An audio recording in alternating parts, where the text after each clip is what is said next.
오늘 말씀은 에베소서 5장 15절에서 17절까지 말씀입니다. 그런즉 너희가 어떻게 행할지를 자세히 주의하여 지혜 없는 자같이 하지 말고 오직 지혜 있는 자같이 하여 세월을 아끼라. 때가 악하니라. 그러므로 어리석은 자가 되지 말고 오직 주의 뜻이 무엇인가 이해하라. 에베소 5장은 예수 그리스도의 보혈로 구속함을 입은 성도들이 어떤 삶을 살아야 하는지를 알려주고 있습니다. 특히 본문은 때가 악하니 세월을 아끼라고 말합니다. 그리고 세월을 아끼려면 오직 주의 뜻이 무엇인지 이해해야 한다고 알려줍니다. 만일 그렇지 않다면 이 시대의 악에 물들어 어리석은 자가 될 것입니다. 죄에 지고 악에 물드는 것은 하나님 앞에서 가장 어리석은 것이, 그리고 마침내 그 인생은 심각한 비참을 맞게 될 것입니다. 그러므로 우리 그리스도인들은 악하고 어두운 이 세상에, 이 시대와 세상을 본받지 말고 세월을 아껴야 합니다. 15절에 세월을 아끼라는 말을 원어로 보면 엑사고라조메노이 톤 카이론이라고 되어 있습니다. 원어 엑사고라조는 팔았던 것을 다시 사서 찾아온다라는 뜻입니다. 이 빚을 많이 져서 내줄 수밖에 없었습니다. 그러나 이제 돈이 생겨서 다시 찾아오는 것, 그것이 엑사고라조입니다. 이 뜻은 정확하게 구속하다라는 뜻입니다. 구약을 보면 보아스가 룻을 엑사고라조 합니다. 영어로는 redeem이라고 하고 히브리어로는 가알이라고 합니다. 가알, 리딤, 그리고 헬라어로는 엑사고라조라고 되어 있어요. 그 뜻은 잃은 자를 얻기 위해 값을 치르고 찾아온다는 뜻입니다. 이 개역개정은 가알, 히브리어 가알 하는 사람을 기업 물을 자라고 번역했어요. 룻기에서 룻에 대해 기업을 물은 자는 보아스였고 그 자손으로 다윗과 예수 그리스도께서 오십니다. 보아스가 장로들과 모든 백성에게 이르되 내가 엘리멜렉과 기련과 말론에게 있던 모든 것을 나오미의 손에서 산 일에 너희가 모두 오늘 증인이 되었고 또 말론의 아내 모압 여인 룻을 사서 나의 아내로 맞이하고 그 죽은 자의 기업을 그의 이름으로 세워 그의 이름이 그의 형제 중과 그곳 성문에서 끊어지지 아니하게 하매 너희가 오늘 증인이 되었느니라 하니, 성문에 있는 모든 백성과 장로들이 이르되 우리가 증인이 되나니 여호와께서 내 집에 들어가는 여인으로 이스라엘 집을 세운 라헬과 레아 두 사람과 같게 하시고 내가 에브랄에서 유력하고 베들레헴에서 유명하게 하시기를 원하며 여호와께서 이 젊은 여자로 말미암아 내게 상속자를 주사 내 집이 다말이 유다에게 낳아준 베레스의 집과 같게 하시기를 원하노라 하니라. 이에 보아스가 룻을 맞이하여 아내로 삼고 그에게 들어갔더니 여호와께서 그에게 임신하게 하심으로 그가 아들을 낳은지라 그의 이웃 여인들이 그에게 이름을 지어주되 나오미에게 아들이 태어났다 하여 그 이름을 오벳이라 하였는데 그는 다윗의 아버지인 이새의 아버지였더라. 아무튼 보아스가 룻을 위해 한 일이 헬라어로는 엑사고라조이고 히브리어는 가알입니다. 그리고 개역 개정은 이런 구속의 의미를 담은 헬라어 엑사고라조를 일반적으로 신약에서는 속량이라고 번역했어요. 속량. 이 속량이란 뜻은 값을 치르고 구원하여 되찾아오다라는 뜻입니다. 정확히 같은 뜻이에요. 그리스도께서 우리를 위하여 저주를 받은 바 되사 율법의 저주에서 우리를 속량하셨으니, 저주 상태에 있는 우리를 그 저주의 값을 치르고 우리를 자기 것으로 찾아오셨다. 속량하셨으니 기록된 바 나무에 달린 자마다 저주 아래 있는 자라 하였음이라. 율법 아래 있는 자들을 속량하시고 우리로 아들의 명분을 얻게 하려 하심이라. 그런데 이러한 속량의 개념으로 바울은 세월을 엑사고라조하라고 명령합니다. 즉 값을 치르고 세월을 사서 세월을 얻으라는 것이 지금 바울의 명령이, 이 세대가 악하기 때문에 값을 치르고 세월을 사서 세월을 얻으라. 세월을 엑사고라조 하라. 한편 개역개정이 세월이라고 번역한 카이로스는 의미 있는 시간이란 뜻입니다. 헬라어에서 시간과 관련된 단어는 크로노스와 카이로스가 있습니다. 크로노스는 쉬지 않고 흐르는 규칙적인 시간을 말합니다. 1시간, 하루, 한 달, 1년, 10년, 1000년, 이것이 크로노스예요. 반면 카이로스는 크로노스의 시간 가운데 어떤 중대한 사건이 있는 때를 말합니다. 깊은 의미를 갖는 때를 말합니다. 예를 들어 우리가 존재하기 이전, 오래전부터 크로노스는 있었지만 우리가 태어난 것은 우리에게 카이로스가 됩니다. 또한 우리가 죽는 순간도 카이로스가 됩니다.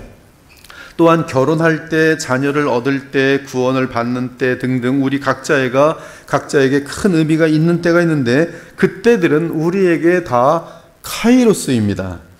그런데 본문에서 바울은 우리 인생 전체를 카이로스라고 불렀어요. 세월을 아끼라, 카이로스를 아끼라, 너의 인생 전체를 아끼라, 특별히 구원받은 이후의 삶을 아끼라, 엑사고라조라고 돼 있어요.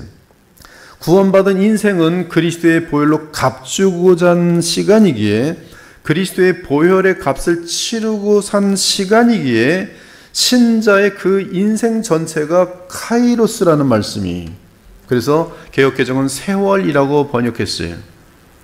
그런데 신자들의 카이로스가 하나님께서 원하시는 그러한 영원한 의미가 될 수 있는 진정한 카이로스가 되는 비결은 오직 영원히 존재하시는 하나님의 뜻과 관련된 때만이 가능하다는 말씀이, 이에 사도 요한은 이렇게 말합니다. 이는 세상에 있는 모든 것이 육신의 정욕과 안목의 정욕과 이생의 자랑이니 다 아버지께로부터 온 것이 아니요 세상으로부터 온 것이라.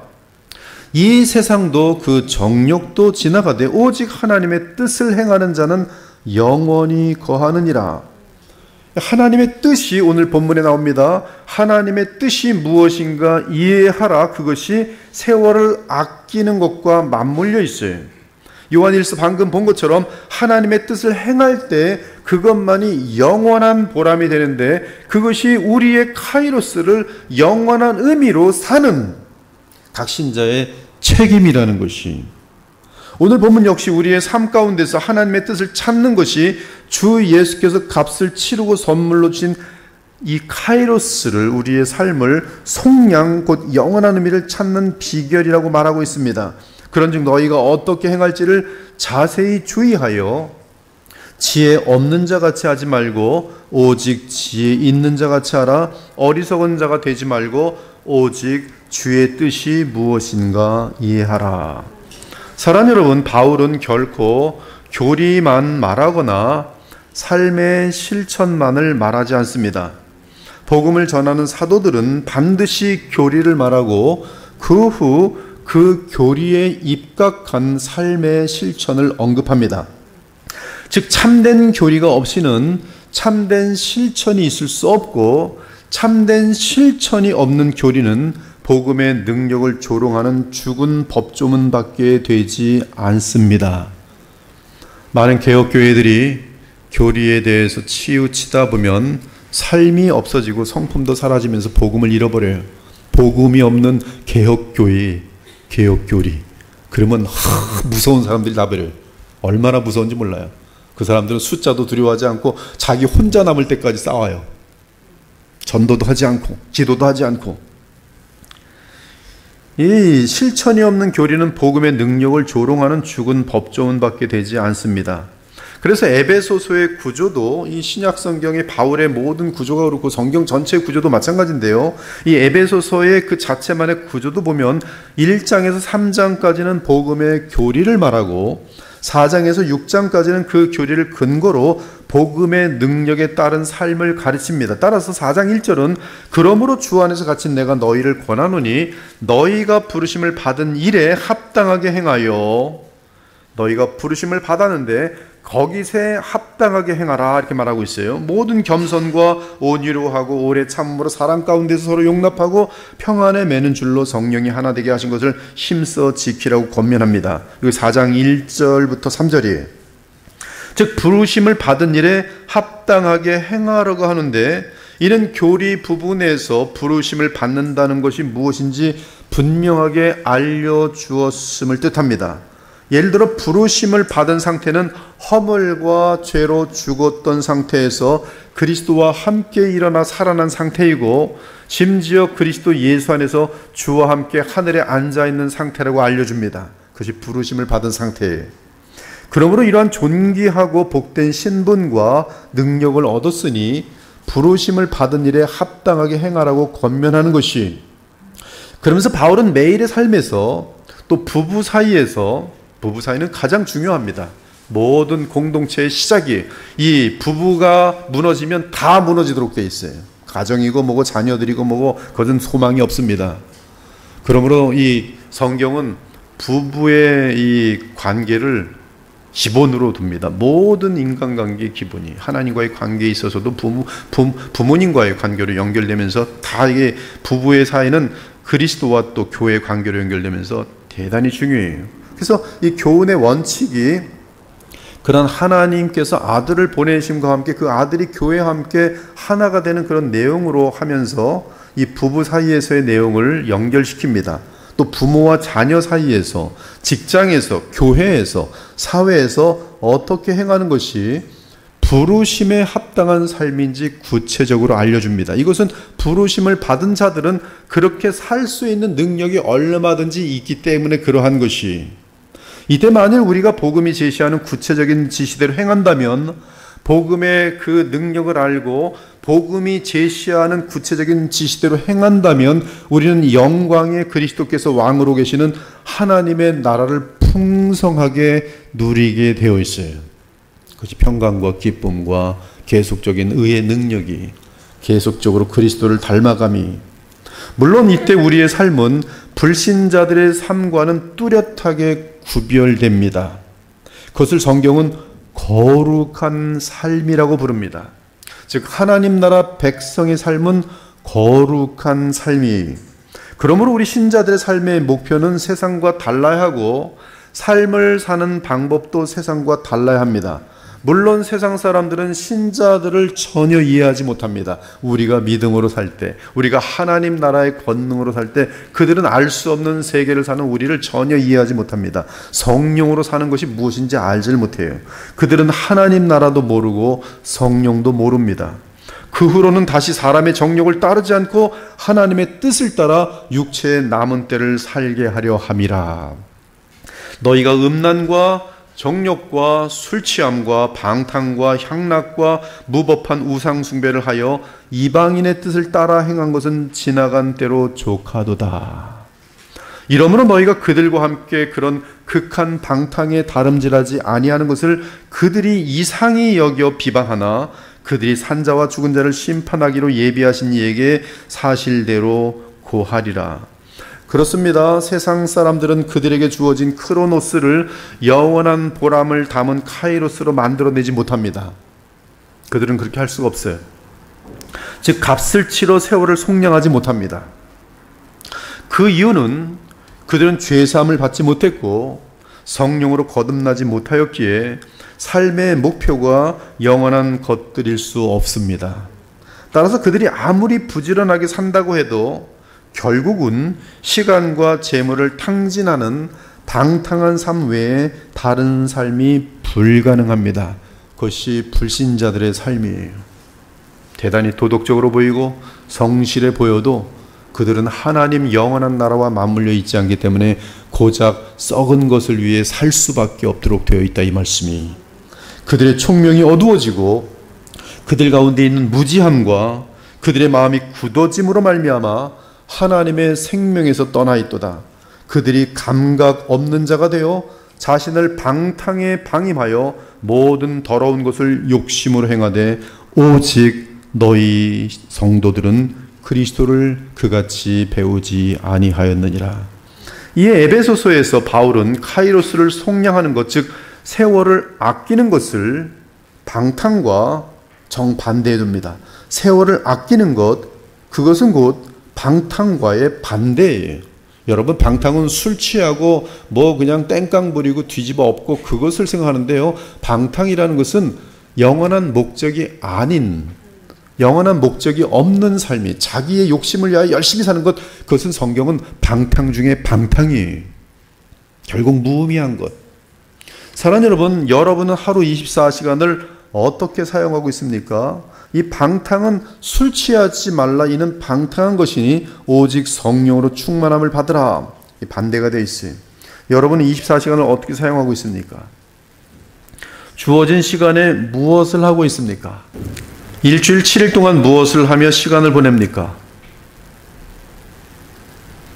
행여 허무한 것들과 세상 것들의 시간을 낭비함으로 방탕하고 있는 것은 아닙니까? 무의미하게 시간을 보내는 것이 방탕이에요. 시간을 방탕하고 있는 것이. 무의미하게 먹는 것도 방탕입니다. 무의미하게 노는 것도 방탕이에요. 무엇하고 있습니까? 드라마에 심취했어요. 깔깔거리고 웃습니다. 눈물 흘립니다. 방탕이에요. 아무것도 나오지 않습니다. 아무리 드라마 봐도요, 그 사람 변화되지 않아요. 드라마 보면서 엄청 자기의 인생을 다 쏟아 부어질 것 같지만은 절대 그렇지 않습니다. 싹 까먹어요. 대단히 위선적이에요. 시간만 나면 텔레비전 보고 있다면 방탕이에요. 할 일 없어서 그냥 텔레비전 보고 있는 것. 그냥 시간을 그냥 보내는 거예요. 아무 의미 없이. 동영상으로 시간을 때우고 있다면 그것이 방탕이에요. 그것이 세월을 아끼는 것이 아니라 세월을 망치고 있는 것이. 그것이 지금 바울이 도전하는 내용입니다. 또는 인터넷에서 아무런 영양가 없는 수많은 정보를 샅샅이 공부하는 사람. 방탕이에요. 가짜 뉴스를 따라잡느라 몇 달을 허비하면서 하루도 놓치지 않는 것. 방탕이에요. 열심히 일을 하지만 세상에 속한 것들을 얻기 위해 수고하고 있는 모든 것, 이 모든 것이 방탕한 삶입니다. 만일 이러한 방탕한 삶을 주의 보혈로 속량하지 못한다면 우리는 세월을 아끼는 것이 아닙니다. 또한 성도이든 교회이든 만일 세월을 아끼지 못한다면 그 성도 및 교회는 이 세상에서 아무런 영원한 영향을 나타내지 못합니다. 영향력이 없는 이유는 방탕하기 때문에 그래요. 영향력이 있고 싶으시면 concentration, 집중력을 갖고 계셔야 돼요. 예수 그리스도께 집중하셔야 돼요. 성경에 집중해야 돼요. 기도에 집중할 수 있어야 돼요. 기도 1시간 앉아서 기도하는 것 훈련되지 않으면 쉽지 않아요. 1시간 동안 쉬지 않고 분명하게 또렷하게 계속 하나님 나라를 위하여 간구할 수 있는 것, 그거 훈련되지 않으면 쉽지 않아요. 방탕한 삶을 정리하지 않고서는 그러한 기도의 능력과 말씀의 능력이 나타나지 않아요. 하나님께서는 집중되어진 주님께 컨센트레이션 된 방탕하지 않는 삶을 주의 영원한 나라의 그 의미들을 부여하며 보람 있는 삶으로 만들어 주세요. 그에게는 열매가 나타나게 돼 있어요. 텔레비전이나 보면서 동영상으로 시간을 때우면서 설교하는 그 설교가 무슨 능력이 나타나겠습니까? 그런 코디에게서 무슨 변화의 그런 어떤 시간들이 나타나겠어요? 2시간, 3시간 같이 앉아서 떠들어 보았자 아무런 변화가 나타나지 않는 것이. 그렇다면 이 모든 삶은 방탕한 삶이에요. 그러므로 이런 방탕 속에서는 아무런 영향을 나타내지 못합니다. 소금이 좋은 것이나 소금도 만일 그 맛을 잃으면 무엇으로 짜게 하리요? 땅에도 거름에도 쓸데없어 내버리느니라. 누가는 이 맛을 잃은 교회나 성도를 거름보다 못하다 그래. 마태는 사람들 이방인들의 발에 밟힌다고 했는데 누가는 거름보다 못하다. 거름이 뭡니까? 신자인데 맛을 잃으면 거름보다 못해. 거름에도 쓸데없어 내버리니라. 거름은 그래도 냄새는 나지만 배추나 이런 거 심고 씹어놓고서 영양분이 될 수 있는데 맛을 잃은 방탕한 신자들은 거름만도 못해. 거름만도 못해. 오직 교회와 성도는 하늘의 부르심을 따라 시간을 속량할 수 있을 때에야 멸망을 향해 달려가는 이 부패하고 더러운 세상 가운데에서, 이 죄악된 세상에서 빛과 소금의 역할을 넉넉히 감당할 수 있는 것이, 아담과 하와의 범죄 이후 세상은 지금까지 항상 악하였습니다. 노아의 때가 악하였고, 바벨탑을 쌓던 니모레 때가 악하였고, 소돔과 고모라 때는 가장 지독하게 악하였어요. 소돔과 고모라의 특징이 무엇입니까? 극적인 지독한 성적 부패. 여러분, 인류의 멸망은 반드시 지독한 성적 부패로 달려가도록 되어 있어요. 과거에 한국 가난한 시절이었지만 이 남녀 간의 정결을 소중히 여기던 때가 많았습니다. 조금만 더 올라가면 여자들은 은장도를 갖고 다니면서 부정을 잃느니 자결하여 죽는 것을 택하는 순결을 소중히 여기는 시대들도 있었어요. 근데 지금은 이건 스포츠. 무슨 정말 순처녀? 뭐라 그래요? 수처녀? 수처녀는 동정을 잃지 않은 처녀, 동정을 잃지 않은 남녀의 결혼은 하늘의 별 따기보다 귀하다 그래요, 지금은. 이건 뭐냐면 세상이 그만큼 하나님의 기준을 우습게 여기고 스스로 부패하여서 어마어마하게 같이 이 사회적 전체가 총체적으로 부패해 있다는 증거인데, 다들 그러니까 그걸 가지고 그래 그렇게 얘기를 하는데, 하나님 앞에서는 시대가 없어요. 그래, 지금은 얘는 많이들 서로 부패했으니까 마음껏 죄를 졌구나, 이해한다. 아니, 이것이 절대 기준이다. 다음 주 요한복음 8장을 다루는데, 음행하다 현장에 잡힌 자 돌로 쳐 죽이는 것이 하나님의 법이에요. 그것이 실제, 그보다 더 무서운 형벌이 하나님 앞에서 음행하는 자들에게 있어요. 지옥이. 회개해야죠. 회개는 변화예요. 회개한다고 변화되지 않으면 그것은 지옥불의 지옥입니다. 그건 가짜예요. 하나님의 형벌은 무섭습니다. 무서워요. 이 소돔과 고모라 때도 악하기가 절정에 이르렀어요. 또한 예수님 당시에도 이 세상은 지독하게 악하였습니다. 지금 시대 역시 예외가 아닙니다. 전 세계적으로 대통령이든, 전 세계예요, 우리나라 대통령을 말하는 게 아닙니다. 전 세계적으로 대통령이든 총리든 장관이든 음행과 음란과 이 모든 것에 빠져 있지 않는 사람 찾기는 하늘의 별따기. 목사들도 많이 부패되어 있고 교수들도 많이 부패되어 있어요. 신자들도 마찬가지. 어떤 교회들은 그냥 성범죄에 대해서는 덮어주기로 결정을 내렸어요. 교회가 그런 성범죄까지 관여할 필요가 있는가? 바람 나던 뭐던 교회는 상관하지 않다니까 마음껏 바람이 나도 그런 교회나 잘 다닙시오. 헌금이나 열심히 내고. 점점 더 세상은 동성애를 지지하는 세력이 커지고 있습니다. 또한 종교당 하나가 판을 치고 있고, 이단 및 거짓 종교는 더욱 활개치며 성장하고 있어요. 이 신천지가 좀 더 사이즈가 커지니까 이제 딱 오픈, 아주 숨어 다니지 않고 우리는 신천이다 이러고 돌아다니고 있어요. 이는 이 시대가 진리와 거룩함을 잃은 시대로서 이 사회가 지독하게 부패하였음을 말해주는 것입니다. 또한 그리스도의 이름을 지닌 교회와 신자들 역시 성적으로 크게 부패하였고, 영적으로도 우리 주 예수님을 향한 충성과 믿음에 있어서 심각한 결핍 및 무관심을 보이고 있습니다. 그래서 대부분의 신자들이 복음적인 신앙이 아닌 세속적인 가치관에 물든 그릇된 신앙을 가지고 있어요. 사실 에베소 도시의 세속적인 번영은 라오디게아 교회와 마찬가지로 에베소 교회의 가장 큰 복음의 원수예요.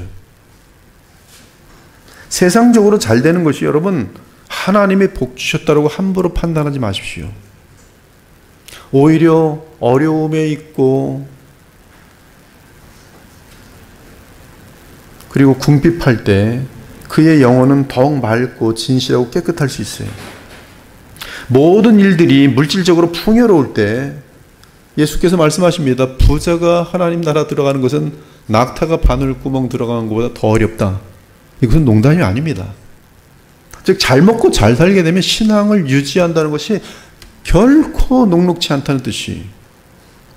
이 에베소 교회는 번영하고 있었습니다. 그러나 내적으로나 외적으로 이 여러 가지 성적인 문제나 어떤 그 분란의 문제나 이런 것들이 만만치 않았어요. 고린도 교회도 마찬가지였잖아요. 라오디게아 교회는 너무나 돈도 많고 사람들이 많아서 와 배부르다 배부르다. 그러나 주께서 말씀하십니다. 네 속에 있는 것이 얼마나 아무것도 없고 얼마나 비참한 존재인지 알지 못하느냐. 이 에베소 교회는 이 교회와의 이 세속화, 교회가 세속화되는 것과의 싸움이 가장 심각했어요. 그러므로 에베소서의 내용들은 후반으로 가면 이 하나님 나라가 모든 삶에 다 이루어져야 된다는 것을 분명히 강조하면서 그것을 보면 모든 면에서의 거룩입니다. 구별된 삶이. 앞으로 이 시대는 더욱 악하여질 것입니다. 돈과 쾌락은 더욱 차고 넘칠 것이고 불의와 착취는 더욱 심해질 것이. 과학과 우술은 계속 발전함으로 인간들은 하나님께 도전할 것입니다. 요새는 헛소리들도 많이 해요. 이제 곧 인간들이 영원히 살 날이 멀지 않았다. 과학의 발전과 의술의 발전으로. 그래서 지금 정말로 뭐 옛날에 60살이면 환갑이라 하면서 이제 신머리가 나고 이제 돌아갈 날을 기다리고 있습니다. 지금 80대도 뭐 젊은 시험 뛰어다니고 있어요. 사람들은 착각합니다. 이러다 보면 100살 넘어도 막 뛰어다니겠네. 100살 넘고 나면 200살도 살겠네. 그렇지 않습니다. 120을 넘지 못할 거예요. 그래서 또다시 바벨탑을 쌓으려고 하고 있어요.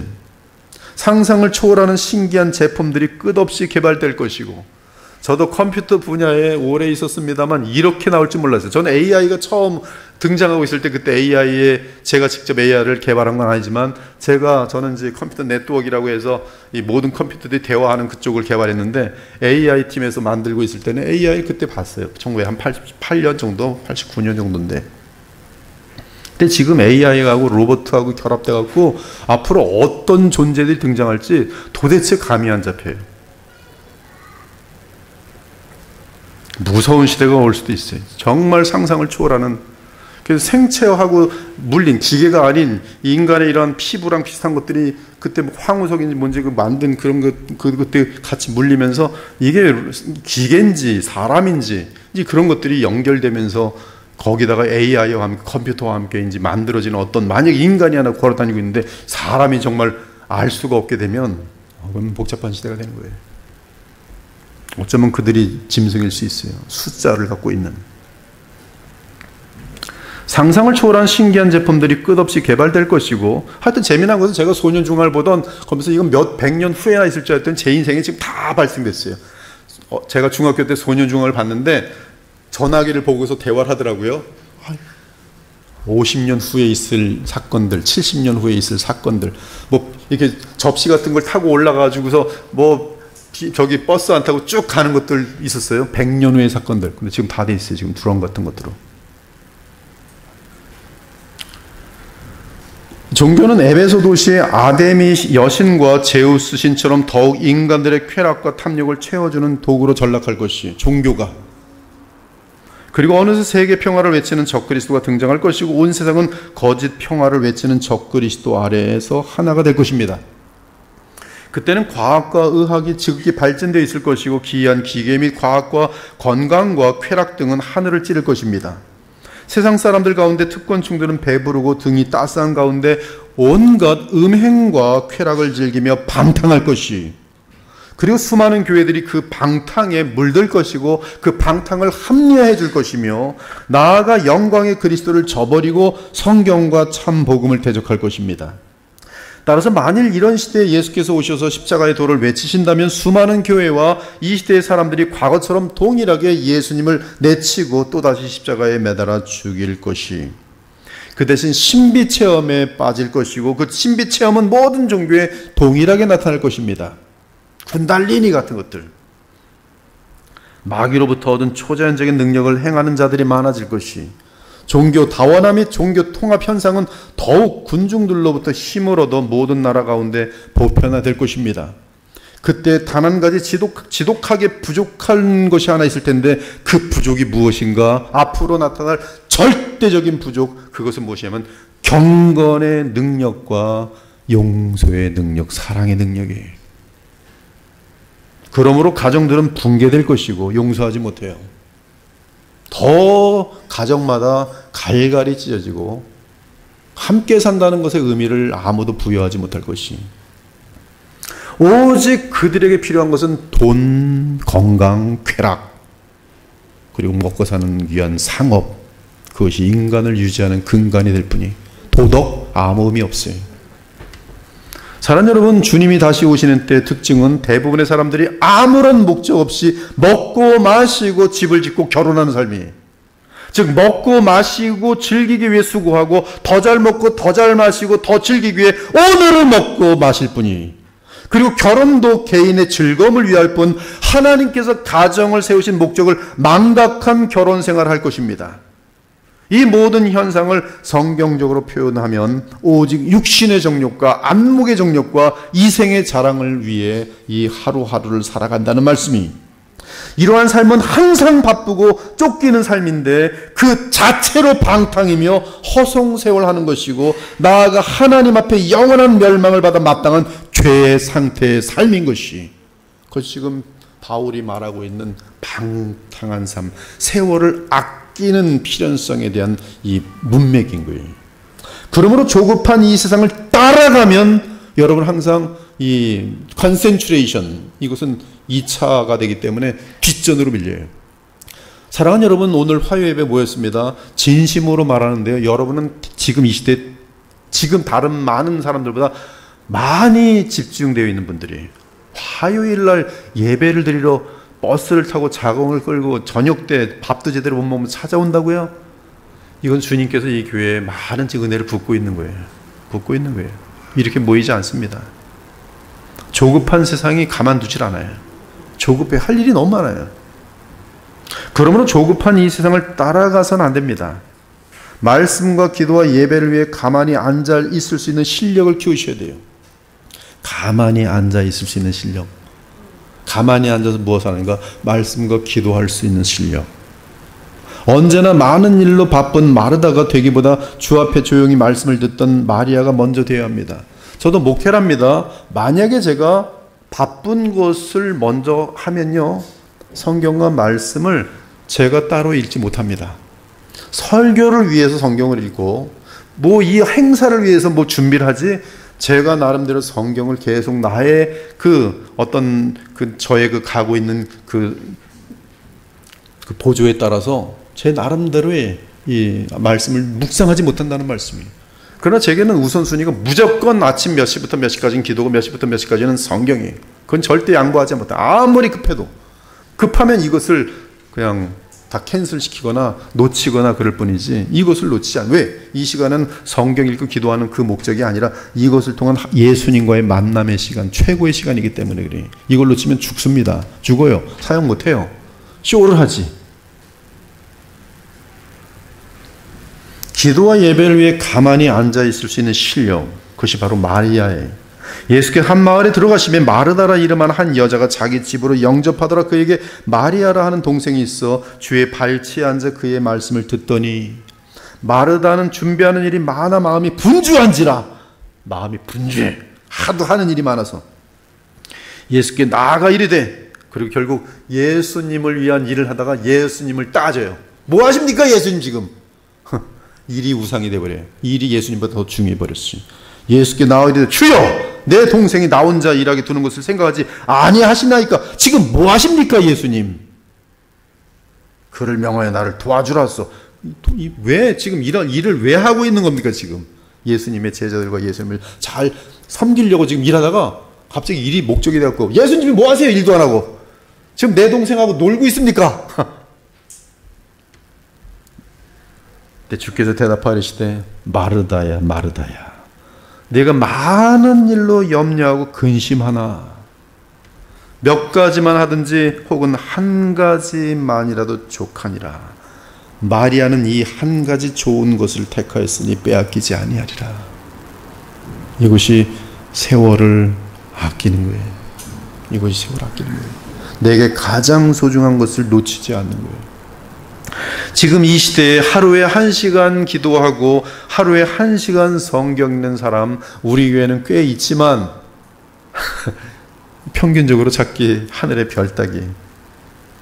그러나 말씀과 기도와 예배 없이는 성령 충만을 기대할 수 없고, 또한 성령 충만이 없이는 세월을 속량할 재간이 없습니다. 그러므로 영광의 예수 그리스도를 꼭 붙들고 주의 영으로 충만해야 합니다. 그래야만 하나님의 뜻을 알고 실천함으로써 세월을 속량할 수 있는 것이, 사랑하는 여러분, 나를 위해 십자가에 죽으시고 부활하셔 지금도 살아계신 우리 주 예수 그리스도와 인격적인 교통을 나누면서 언제나 하나님의 말씀을 묵상하며 순종하며 살기 바랍니다. 그러한 삶은 영원한 안전과 복락을 누리는 삶이 될 것이, 그러나 누구든지 새 언약 시대의 왕이신 그리스도의 통치에서 벗어나 자기 멋대로 사는 사람이 있다면 그 사람은 방탕한 삶을 살 수밖에 없을 것이기에 비참과 허무와 멸망을 자초할 것이, 스스로 속이지 말라. 하나님은 업신여김을 받지 아니하시나니 사람이 무엇으로 심든지 그대로 거두리라. 자기를 위하여, 자기의 정욕을 위하여 심는 자는 그 정욕으로부터 또는 육체로부터 썩어질 것을 거두고, 오직 영광의 우리 주 예수 그리스도 그분을 위하여 성령을 위하여 심는 자는 성령으로부터 영생을 거두리라. 우리는 남은 삶을 사는 동안 세월을 아껴야 합니다. 즉 그리스도를 믿음으로 모든 순간순간을 영원한 주 하나님과 그리스도의 나라를 위해 사는 기회로 삼아야 합니다. 이는 영광의 예수 그리스도와 교제함 외에는 우리의 크로노스를 영원한 카이로스로 속량할 수 없기 때문입니다. 사랑하는 여러분, 세월은 하나님이 사람에게 주신 가장 중요한 선물이, 사실 세월은 우리가 이 땅에 사는 동안 하나님이 내게 주신 목숨 또는 내게 주신 생명이라고 정의할 수 있습니다. 그리고 각 사람의 인생에 주어지는 시간은 오직 하나님의 절대 주권에 속합니다. 그래서 이 세상에는 100세 이상 오래 사는 사람도 있고 나중에 왔지만 먼저 가는 사람도 있습니다. 심지어 태어나자마자 매우 짧은 시간을 살고 곧바로 영혼으로 돌아가는 사람도 있습니다. 그럼에도 불구하고 시간 자체는 아주 평등한 것으로서 모든 사람에게 하루는 24시간으로 똑같습니다. 아무리 바쁘고 성실하여도 그들에게 주어지는 하루의 시간은 여전히 24시간입니다. 성경은 우리에게 주신 시간이 너무나 귀한 것이기에 시간을 소중히 사용하라고 권면합니다. 이는 가치 없는 것에 시간을 빼앗기지 말라는 뜻이, 가치 없는 것에 시간을 빼앗기는 자를 성경은 어리석은 자라고 말합니다. 어리석지 않기 위해서는 가치 없는 대화, 가치 없는 독서, 가치 없는 생각에 시간을 빼앗겨서는 안 됩니다. 성화는 다름 아닌 우리의 시간을 어떻게 활용하느냐와 직접적으로 연관되어 있어요. 하나님께서는 우리가 하나님께로 돌아갈 때 우리에게 주신 시간을 어떻게 사용하였는지를 물으실 것이, 그때 우리는 하나님 앞에서 우리의 시간을 어떻게 사용하였는지 하나하나 설명해야 할 것입니다. 이때 뭐 했어? 동영상 봤어요. 이때 뭐 했어? 동영상 봤어요. 이때 뭐 했어? 동영상 봤어요. 이때 뭐 했어? 일주일 내내 동영상만 봤어요. 네. 너 이건 뭐 했어? 성경 언제 읽었어? 성경 밀려서 시간 없어 못 봤어요. 책임을 다 물어요. 다 대답해야 됩니다. 양심이란 게 이게 완전히 CCTV 전 인생을 다 기록하고 놓기 때문에 다 기억나면서 다 말하게 돼 있어요. 이때 가치 없이 보낸 모든 시간들에 대하여 우리는 수치를 느끼며 매우 후회하게 될 것이, 가치 있는 인생은 영혼을 위하여 사는 것임을 잊지 않기 바랍니다. 가치 있는 인생은 하나님과 그리스도만 의식하고 행동하며 결단하는 삶인 것을 확신하기 바랍니다. 우리 주 예수님을 사랑하면서 하나님 나라와 주의 복음이 전파되도록 모든 면에서 주께 순종하는 삶이 영원한 가치가 있는 삶임을 고백하기 바랍니다. 우리는 이 땅에서 영혼을 위하여 사는 자들로서 가장 가치 있고 영원하며 보람된 일에 우리의 시간을 사용해야 할 책임이 있습니다. 우리 모두 짧은 인생을 살아가고 있는데 이미 벌써 많이 살았어요. 저도 아침마다 내 인생이 얼마 안 남았구나 항상 계속 리마인드 시킵니다. 이제 얼마 안 남았어. 이제 얼마 안 남았어. 목회도 얼마 안 남았어. 그러니까 이 시간이 어떻게 소중하게 보내야 될지 굉장히 많이 따져요. 저한테는 제 시간을 갉아먹는 사람이 제일 미워요. 예, 시간이 한정되어 있거든요. 제가 가장 사랑하는 사람에게 뭘 주는지 아십니까? 시간을 줍니다. 그러니까 저와 시간을 많이 가지면 목사님이 나를 참 많이 사랑하는구나. 그게 제게 제일 소중한 거예요. 얼마 안 남았어요. 제 시간도. 그러므로 각 사람에게 세월이 많이 남아있지 않습니다. 앞으로 사람들을 만날 때에도 시간을 속량하기 바랍니다. 집에 있을 때도 성경을 읽고 기도함으로 시간을 속량하기 바랍니다. 직장에서 일할 때에도 하나님의 영광을 위해 일함으로 시간을 속량하기 바랍니다. 어디서든 경건한 삶을 살며 그리스도를 닮아감으로 세월을 속량하기 바랍니다. 그러면 성령의 충만한 상태에서 성령의 인도하심을 받으면서 매 순간을 속량하여 영원한 보람을 쌓는 기회로 삼을 수 있게 될 것이, 그럴 때 수많은 영혼들이 우리의 시간을 속량하는 삶을 통해 구원을 얻게 될 것이고, 우리는 많은 선한 열매로 주께 영광을 돌릴 수 있게 될 것입니다. 이 시간 여러분의 여생을 영광의 그리스도와 철저하게 동행함으로 세월을 속량하겠노라고 결단하고 다짐하기 바랍니다. 그래서 더욱 경건하고 더 풍성한 성령의 열매를 맺는 가장 복된 여생 되시기를 우리 주 예수 그리스도의 이름으로 축원합니다. 아멘.